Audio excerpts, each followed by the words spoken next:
It's Lifeline with Craig Roberts. He's the host of Northern California's longest-running conservative talk show. He's a man with a message, a conservative with compassion. He's Lifeline's own Craig Roberts. Good afternoon, Northern California. Welcome. Just about 5 minutes after the hour of 5 p.m. as we welcome you to another edition of Lifeline.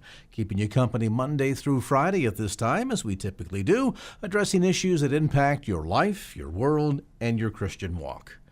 Corporate executive, entrepreneur, man who helped introduce the fax machine to North America, which revolutionized communications, helped put Western Union out of the telegram business, and whose staying power, even with the advent of the internet, remains today. Family man, innovator, a man with a mission, one that took him all the way to the beaches of Normandy, site of the D-Day invasion, the beginning of the end of World War II. And like the great Frank Sinatra song, he did it Walter's way. Walter Scherr joins us on the program today. Walter, a delight to have you with us. It's my honor to be with you and your audience. Your life has been one that I guess in many respects we could call you sort of a Renaissance man. You've been an entrepreneur, a family man. You've been involved in everything from high technology to big business to Wall Street to Hollywood and just about everything in between. Can you ever imagine looking back on your life after all of these years, Walter, that the little boy from Queens, New York would end up having such an amazing life story? It's God very good to me, and the one virtue I had is I was born in America. Only in America could this happen. I've visited 40 countries in the world, my friend, and it's only one country that provides this opportunity. And I was 17 years old, you know. I was listening to the football game in the New York Giants when Pearl Harbor was bombed. And I really wasn't a very good student, so I didn't even know where Pearl Harbor was. But I soon learned that I wanted to join the Army and join the forces. So I went down to Whitehall Street when I was 17. My mother and father made me graduate from high school first. I went down to Whitehall Street to join the Army when I was 18. And lo and behold, instead of thinking about fighting the Japanese and the Nazis, they said to me, "Young man, you're not going anyplace. You have active tuberculosis, and you're going into a sanitarium." So I spent 6 years in a sanitarium during the war years, from 18 years old to 24 years old. And that was quite an experience, and I tried to describe it in the book. I heard nightly the death rattle. I heard a lot of other things. We didn't have any doctors. We didn't have any nurses. We only had orderlies, because doctors and nurses are taking care of our boys. So I've devoted this book to the caretakers of this world, the people that devote their lives to taking care of other people.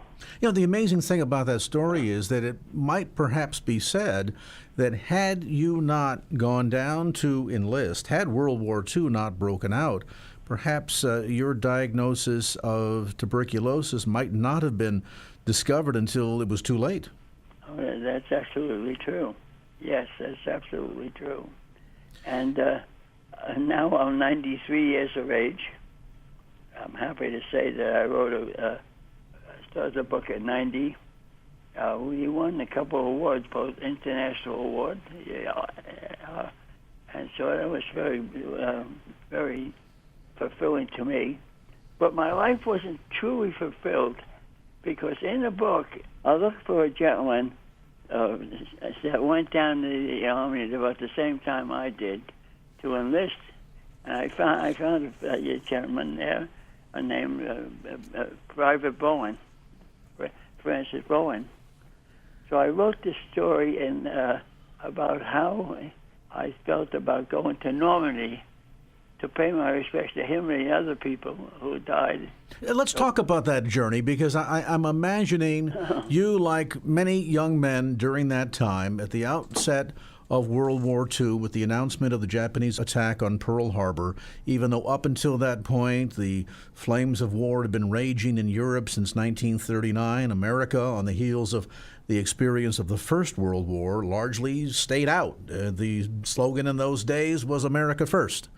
And yet, at the outbreak of war with the Japanese attack on Pearl Harbor and what happened in the Philippine Islands and elsewhere throughout the Pacific, many young men did what you did. They ran down to the local recruitment office and they enlisted and immediately got trained and then sent off to active duty either in the European or in the Pacific theater. You had to sit that time out because of your tuberculosis diagnosis. Did that have an impact? Did that frustrate you, Walter, that you couldn't take an active role in World War II? It did. It haunted me all my life. The circle of life for me was not completed to this year. And you mentioned that a big part of the book, while it takes us through many of your escapades and experiences in innovation, technology, we'll talk more about as our conversation continues, but how did the name Private Francis N. Bowen come to your radar screen? I understand that aside from the fact that you both were born and grew up in Queens, New York, you didn't actually know him in life. No, I didn't, but when I was going to write the book, I've always felt that something was missing in my life. Why did God spare me? Why did he do that? Why did he let me be 90 years of age and other men that were my age die for our country? And that always haunted me all through those 6 years, particularly in a sanitarium and even later on in life. So I decided to make a pilgrimage, so to speak, to Normandy. And I did go there, and I wrote in a book a prayer. And I visited Normandy when I was 90 years of age. It wasn't easy because sometimes I'm in a wheelchair now because I have back problems and other problems. But I visited his grave, and two things happened in Normandy that were unbelievably outstanding. One, I went with my wife, and we were along the Seine for 6 to 7 days. I have been to France many times on business, but I never visited Normandy because I wanted to make that a special place for me.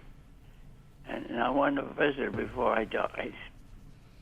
And incidentally, everybody in America should visit Normandy. They get the feel, the emotional feel of 20,000 Americans paid their life. You're talking about pay forward. You're talking about sacrifices. They gave the ultimate sacrifice in Normandy. When you look at it, you don't know how they could have possibly climbed those hills. And I wrote a poem, oh God, why not me, under those big white hills, white cliffs in Normandy. And I wanted to say that to Francis Bowen. So I went with it. I met another couple on a boat going down the Seine River to Normandy. He was a big guy, great man. I just described in the book, a man's man. That's what he called, a God-fearing man. And his name was Calvin. And he was in Vietnam War as a pilot. And he must research and development place now in Florida, and he's a big in charity. But so when we got to 5 days, we had nice weather. The next day I was coming to Normandy, and I got out at 2 o'clock in the morning, went on my knees and said, "Hey, God, do me a favor." It's a true story. Do me a favor. I want to have the weather just like the boys had it on June 6, 1944, so I could really write about it and feel about it. And lo and behold, the next morning, it's just the same weather, if not worse, than it was in 1944. It was very difficult for me to get off the boat without his help, a big, strong guy, carrying me in my wheelchair. I would have never got to his grave at Normandy. When I got to his grave at Normandy, I looked at the weather was so bad, and in the grave, there was a cross there, but you couldn't distinguish it. It was just a white cross granite, and it was hard to see what it was saying. Along comes a lady, in a blue rain gear and a white cap or hat, and she says to me, she has a little bowl, a little cup. She says, wipe this over the cross. And lo and behold, that granite comes out. It was the sand from the beach at Omaha Beach that I was at. And it brings out everything about Francis, where he died, the low he's in, he got the Purple Heart. And the mysterious thing about it is, we turned around, and where was the lady? We couldn't find her. We only had 3 buses, looked at the 3 buses, and she wasn't on either bus. So I did write, I hope, a beautiful poem, an emotional, well, I think of it more as a prayer, but for the soldiers of Normandy. And that sort of set part of my life experience that I went there. But I wanted to find out somebody that knew Francis Bowen personally. So I've been, since I wrote the book and doing the book, I was looking around, I was advertising it, put a couple ads in the paper, so even anybody know Francis Bowen, and lo and behold, I couldn't find anybody. About a month ago, I get a telephone call. I was living in Florida at the time, and it was somebody that knew Francis Bowen. I said, holy mackerel. So we had a lunch together, and we had great stories about Francis. And they were so happy I immortalized them in my book. Yeah, it's amazing because all along the way you can see the hand of God. And I think of your experience there on the cemetery there on the bluff just above Omaha Beach. And as Walter was describing, the years of pelting rain and weather, those crosses have been there, well, imagine, since 1944. And so much of the inscriptions have been worn away because of the weather. But as Walter suggested, taking a bit of sand and pressing the sand into the indentations made the letters visible once again. And I'm reminded of the passage of Scripture that tells us, be aware lest you entertain angels unaware. Compassion and passion for caring for caretakers. You spoke of your experience as a young man prepared to enlist in the military at the onset of World War II, but held back because of a diagnosis of tuberculosis. You spent 6 years in a sanitarium recuperating from that. And, of course, all of nurses and doctors were busy caring for the injured boys coming back from the war. And so basically you had orderlies and caretakers looking after you. And that experience of caring for caretakers came kind of full circle. And an encounter that you had with Mother Teresa. Tell us about that. Yes, I was working for Litton Industries in the 60s and went on an assignment over to India for Litton. And when I finished my assignment, the people said, what would you like to do? You finished your assignment. I spent 4 months there. And I said, my first thing, order of priority is I like to visit Mother Teresa.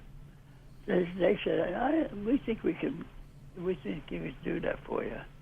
I have to say one thing. Of all the countries I visit, 40 countries in the world, India is the most fascinating in a way. The smells and the sounds. That when I walk down the street in India with cars and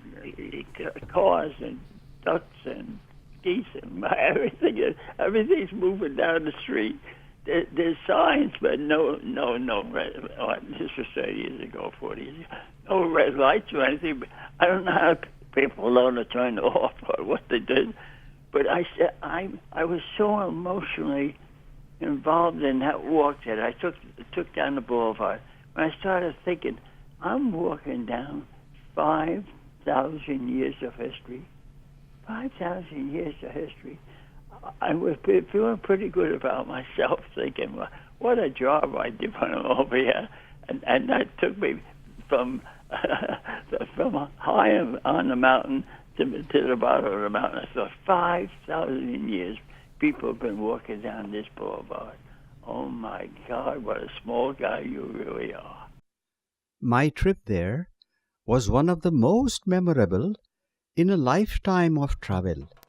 I will never forget my first impression of Delhi, the smell of spices, an overpowering mixture that was totally foreign to me.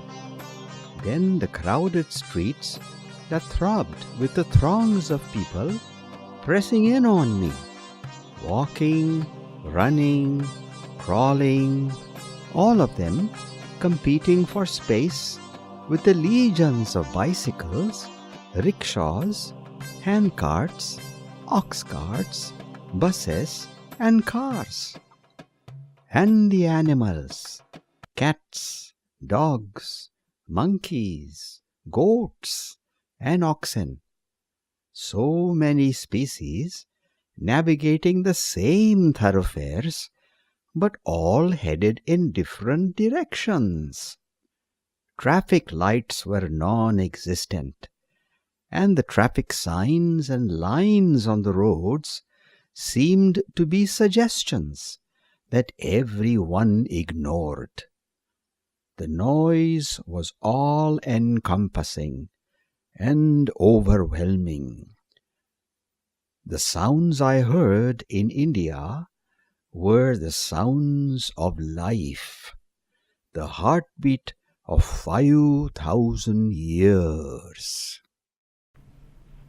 That was an experience I'll never forget. That the smell of everything, the crowds, people hanging out from every way, from the buses to the trolleys. So anyway, I did get to an audience with Mother Teresa, not alone, but with 35 other people, and in her office, in her place in Calcutta.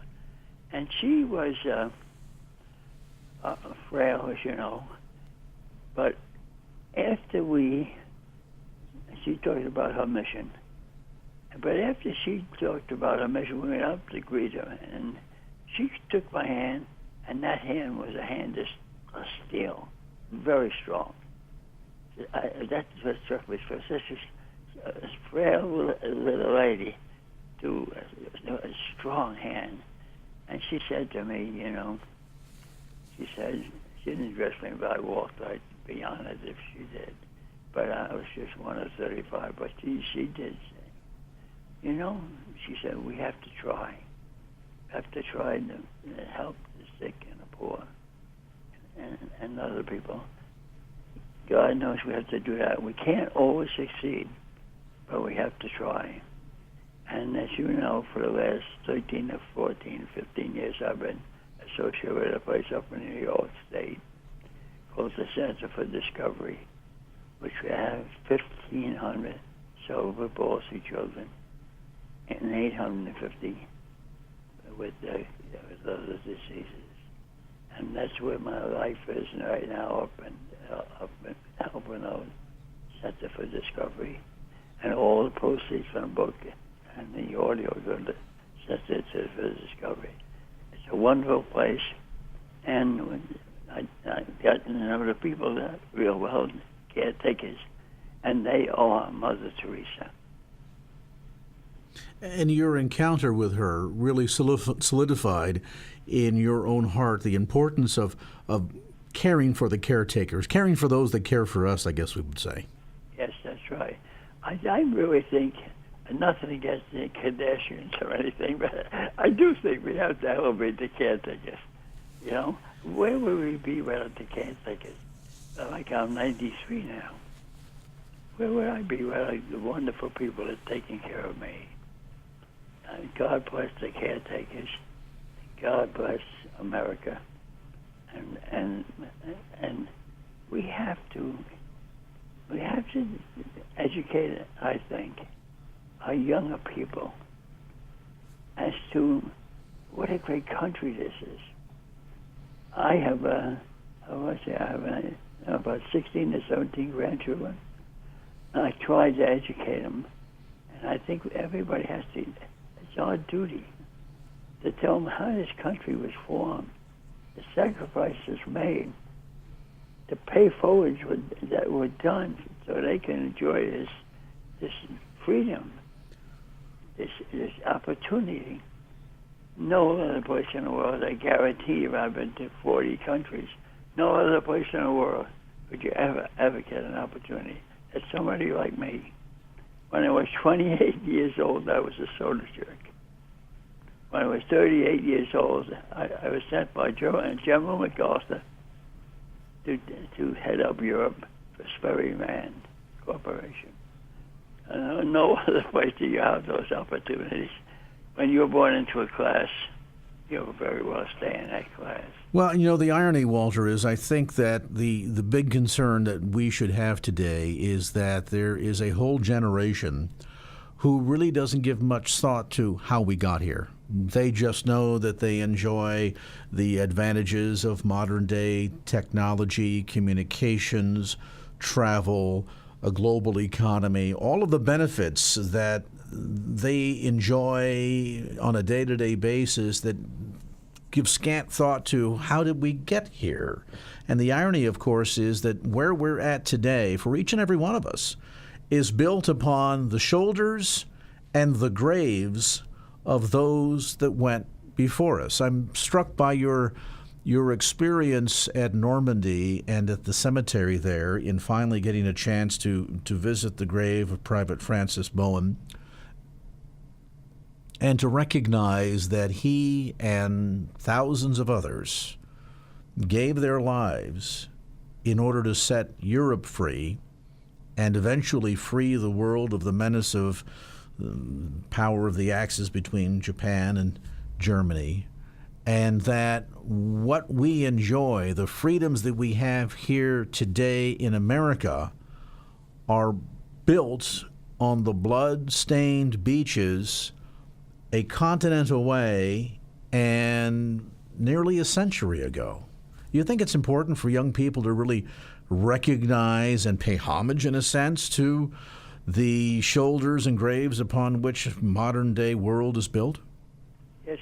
I'll tell you what I'm worried about. People don't realize, I don't think, that in one generation, we could lose it. We could lose everything we have. It only takes one generation.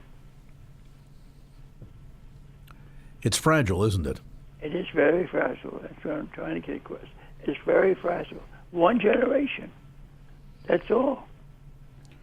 You have taken the time to chronicle your life experiences that essentially take us from the young man born in Queens, New York, to the older man who traveled a half a world away to pay homage to a fallen soldier at Normandy. And then, of course, you talk about all of your life experiences in between. If you had to summarize all of this as you look back on your life, Walter, and for the benefit of young people that are eavesdropping on our conversation today, if you had to encapsulate or summarize all of your life's experiences, the mistakes that you've made, the failures that you have suffered, the victories that you have won, can you distill it down into one or two brief ideas, maybe three, Walter, of sort of a guidebook for living that has served you well, that you would suggest would serve young people today? Yes, I think I think you have to have a cause to serve, something to believe in. It doesn't have to be religion, but it has to be something to believe in. And I think you have to study a little bit of history. We don't teach that too much anymore in school. And I don't think anybody ever really dies, as long as one person thinks about them and talks about them. We live forever. I have a grandma queue I used to go to every Sunday. 75, 80 years ago, and I still talk about her today. She's still living today. So if you live a good life, if you try to help other people, the rewards of helping other people are infinitesimal. The people up at Center for Discovery, the children, who suffer so greatly, including their parents, the smiles that they give you, you cannot, for any amount of money, buy that smile. Just one story. I was up there a couple of weeks ago, and they have their own little orchestra, okay? I was walking around the place, and the orchestra was playing in the indoors. About maybe 15 in the orchestra at Center for Discovery. And there was a big, tall, thin, redhead guy on the side, not in the orchestra, playing with his violin, all off tune. But the look on his face said to me, I got such a kick. He was so happy that he could be a violin. It said to me, everything I'm trying to do up there is more than worth it. And I think if you give, you'll get back. Tithing, I believe in. God will give you back much more than you ever gave. And we have to have faith in Him, faith in America. And I say to you, my friend, thank you for having me. God bless America. God bless you and your program and your listeners.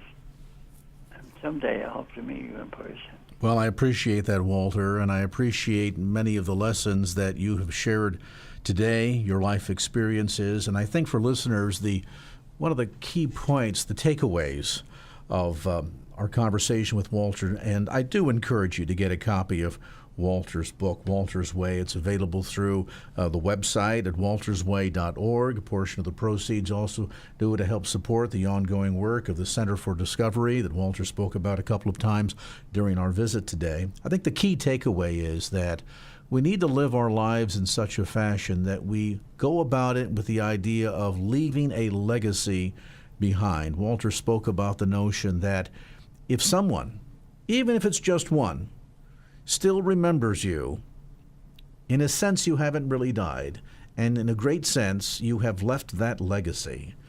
When our time comes, and it will come for all of us, have we lived our life in such a fashion that leaves a legacy that we can say, when it's over, I made a difference? That's an important question, I think, for all of us to ponder. Walter J. Scherr, thanks so much for the time today. Again, the book, Walter's Way, available on the web at waltersway.org. That's waltersway.org.